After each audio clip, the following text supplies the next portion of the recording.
Did a pope admit that Freemason secret societies are working within the Roman Catholic Church to help set up an atheistic global dictatorship based on humanist ideologies?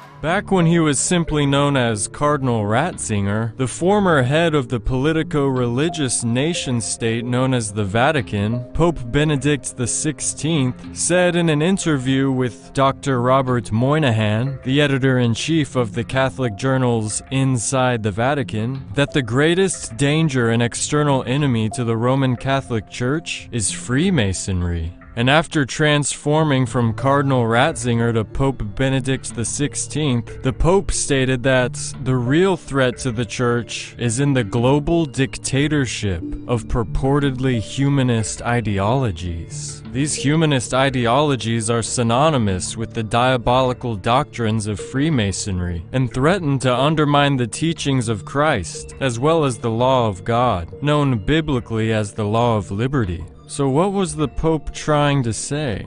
In his new biography, Benedict XVI, A Life, the former Pope claimed that modern society is in the middle of formulating an anti-Christian creed, clearly referring to the humanist ideologies of Freemasonry. He went on to discuss how these ideologies were contrary to the teachings of the Old and New Testament, which the Roman Catholic Church claims to base its moral teachings upon, although they've been known to literally change the Word of God to fit their own ancient pagan traditions, even altering the First Covenant, the Ten Commandments, to abide idol worship, and change the Sabbath day from Saturday to Sunday. The Pope even claims to be able to forgive sin, an act that, in truth, can only be performed by God, and God alone. These actions performed by the Vatican are perfectly in line with the Freemason-influenced and led French Revolution, which replaced the laws of God with humanist ideologies called the natural rights of man, even going so far to arrogantly write their new laws on a symbol resembling the tablets of the Ten Commandments that God gave to Moses. Also, as a side effect of the French Revolution, Emperor Napoleon unseated the Pope in the Vatican as a political power and religious leader, took his ring that signified that power, and burned the Old and New Testaments on a funeral pyre in France. Mussolini would later reinstate the Vatican's political power between World War I and World War II